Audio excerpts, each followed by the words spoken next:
The devil, Satan, king of hell. लगता है इस रिलीजियस कैरेक्टर की बैड बॉय पर्सोना की वजह से मार्वल और डीसी दोनों इससे काफी इंप्रेस थे। डीसी ने अपनी कॉमिक्स में लूसीफर, मॉर्निंग स्टार को ऐड कर दिया, तो वहीं मार्वल ने मेफिस्टो को। टेक्निकली ये दोनों कैरेक्टर सेटन के कॉमिक बुक वर्जन्स हैं। शुरुआत में मार्वल ने ये चीज कंफर्म नहीं की थी, बट मेफिस्टो की रीसेंट स्टोरी लाइन में कह सकते हो कि ये कंफर्म हो गया कि मेफिस्टो ही मार्वल यूनिवर्स का डेविल है। बिब्लिकल सेटन की कहानी तो आप जानते ही होंगे। उसने सांप का रूप लेकर एडम और ईव को एप्पल खिलाया था, जिसके बाद गॉड ने उन्हें हेवन के गार्डन ऑफ ईव से निकालकर अर्थ पर फेंक दिया। मेफिस्टो की ओरिजिन स्टोरी में भी उसने कुछ ऐसा ही किया था। इस बात पर ज्यादा डिबेट ना करो तो ये अच्छा है। जिस यूनिवर्स या मल्टीवर्स में थॉर, डॉक्टर स्ट्रेंज और गैलेक्टस जैसे कैरेक्टर हैं, वहां एक डेविल ऐड कर दिया तो क्या बड़ी बात है।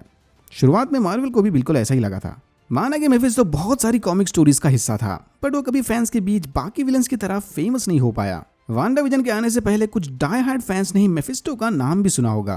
बिल्कुल बिब्लिकल डेविल की तरह ही मेफिस्टो की भी अपनी पर्सनल हेल है। मेफिस्टो इस पॉकेट डायमेंशन में बसी हेल पर राज करता है। अब क्योंकि मेफिस्टो की पर्सनालिटी और उसकी पॉकेट डायमेंशन अर्थ पर रहने वाले ह्यूमंस को एक्चुअल डेविल और हेल की तरह लगती है, मेफिस्टो ने डिसाइड किया क्यों ना इस चीज का फायदा उठाया जाए। फिर मेफिस्टो अपने आप को बाइबल वाले डेविल बताकर ह्यूमन से उनकी सोल्स यानी आत्मा खरीदने लगा। सोल्स के बदले मेफिस्टो उनकी ख्वाहिशें पूरी करता था। इंसानों से छीने सारे सोल्स मेफिस्टो के रम पे उसके गुलाम बनकर रहते थे। अगेन बिल्कुल रिलीजियस किस्सों वाले डेविल की तरह। अगर आपने निकोलस केज वाली घोस्ट राइडर मूवी देखी है तो उसमें मेफिस्टो के लाइव एक्शन वर्जन को भी देखा होगा। कॉमिक्स में जॉनी ब्लेज ने मेफिस्टो को ही अपनी आत्मा बेची थी ताकि बदले में उसकी पापा की जान बचा सके।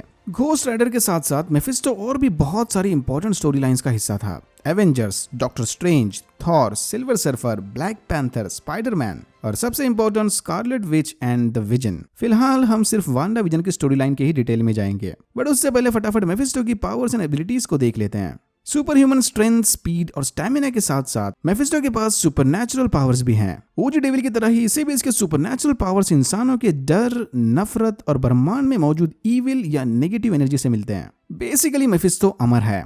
अगर उसके हाथ पैर भी काट दो तो रीजनरेशन पावर की मदद से वो उन्हें वापस उगा लेगा। जैसे कि मैंने कहा था, मेफिस्टो जिंदा लोगों से उनकी आत्मा छीनकर उनकी कोई भी ख्वाहिश पूरी कर सकता है। इसके अंदर शेप शिफ्टिंग की एबिलिटीज हैं और इन्हीं की मदद से इसने सांप बनकर एडम एंड ईव को बहकाया था।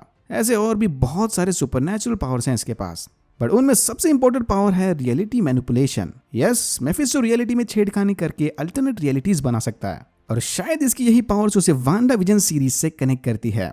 आपको लग रहा होगा कि मेफिस्टो लोगों से उनकी सोल्स छीनकर अपने पॉकेट डायमेंशन में रहता होगा। The devil is in the hell, but That's not the only place he is. अर्थ 616 की स्टोरी में एगाथा हार्कनेस भी वांडा की तरह ही एक विच थी, वांडा की मेंटोर। वांडा ने अपने पावर्स की मदद से खुद को ही प्रेग्नेंट कर दिया, जिसके बाद उसे 2 जुड़वा बच्चे हुए, विलियम एंड थॉमस। वांडा ने इन बच्चों को जन्म देते वक्त मेफिस्टो की आत्मा यूज की थी, सारी नहीं, उसका कुछ पार्ट। फिर मेफिस्टो ने उन बच्चों को अपने अंदर एब्जॉर्ब करके उनका नामो निशान मिटा दिया। इस हादसे को भुलाने एगाथा ने वांडा की याददाश्त मिटा दी ताकि वो अपने बच्चों के बारे में सब कुछ भूल जाए। बट वांडा के जुड़वा बच्चों ने फिर से दूसरी फैमिलीज में जन्म लिया, स्पीड एंड विकान। इवेंचुअली वांडा के पुनर्जन्मित बच्चे उससे जाकर मिल गए। कॉमिक्स में तो वांडा, एगाथा और मेफिस्टो का यही कनेक्शन था। अब देखना यह है कि वांडा विजन के क्रिएटर्स इसे मार्वल सिनेमैटिक यूनिवर्स में कैसे लॉन्च करते हैं, और करते भी है कि नहीं।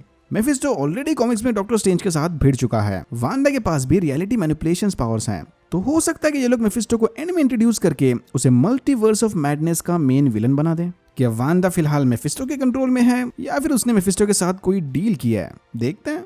सुनने में तो मेफिस्टो एमसीयू के अनबीटेबल विलन की तरह लग रहा होगा, बट नहीं, इसकी भी कुछ कमजोरियां हैं। मेफिस्टो के पावर्स उसके पॉकेट डायमेंशन या रेल्म के साथ कनेक्टेड हैं, मतलब ये ज्यादा देर तक अपने डायमेंशन से दूर नहीं रह सकता, और जब तक इसका शिकार खुद से हाँ ना बोले वो उस पर कंट्रोल नहीं कर सकता।